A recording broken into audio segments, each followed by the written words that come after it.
Putin passed away. The first details of the Russian dictator's death, the coup d'etat in the Federation, is beginning. News with such headlines appeared in many Telegram channels and news feeds after October 26. The Ukrainian social media mostly reacted with humor. In Russia, however, users were divided into two camps. The first did not believe it, while the second were tense and even frightened. That's what they're counting on, political analysts say. Information about Putin's bad health conditions appears online from time to time, raising doubts among Russians about the advisability of his re-election. Therefore, the situation is being deliberately made absurd. С помощью этой технологии рефлексивного управления With the help of technology of reflexible control, the Kremlin and a huge mass of political technologists, specialists in the management of mass consciousness, there is no doubt about it. They are being generously financed. So, thanks to these rumors, the Kremlin introduces a very important idea: the uselessness of elections, that Putin will not go away. He will rule forever, and even the laws of age don't work with him.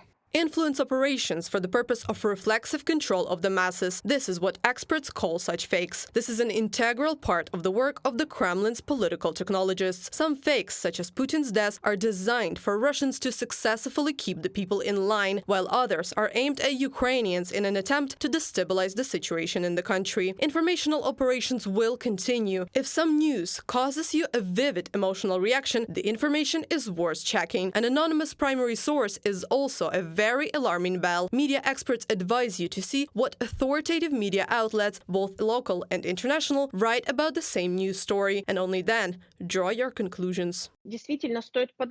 Indeed, you need to be prepared, and for this purpose, it's worth reviewing your newsfeed. Doesn't matter if it's Telegram, Facebook, Instagram, or YouTube. Check all your subscriptions and leave the sources to which you are subscribed and from which you regularly read news. Make sure that they don't hide behind anonymity or are well-known media. You can learn more about this source, about its ownership structure, people who work there, and about those who write the news you are reading now. The information about Putin's alleged death not only reminded about the importance of media literacy, but also renewed the discussion about what will happen afterwards. Analysts say that the death of the Russian dictator will not mean an automatic victory for Ukraine in the war, but it will certainly have a serious impact on the situation inside the Federation.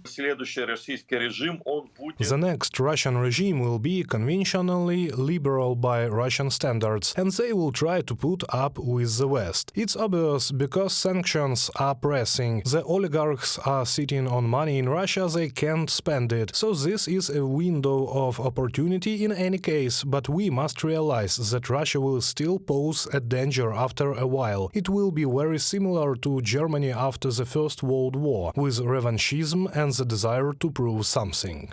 If someone thinks that after Putin's death something will change, it will not, says the Secretary of the National Security and Defense Council of Ukraine, Alexei Danilov. According to him, the death of the Russian president will not change anything in the minds of Russians, because it is not only Putin personally, but the work of whole Kremlin's propaganda, which has been affecting the population of Russia since the young age. Reported by Anastasia Tarnavska, Victoria Nikipelova, UATV News.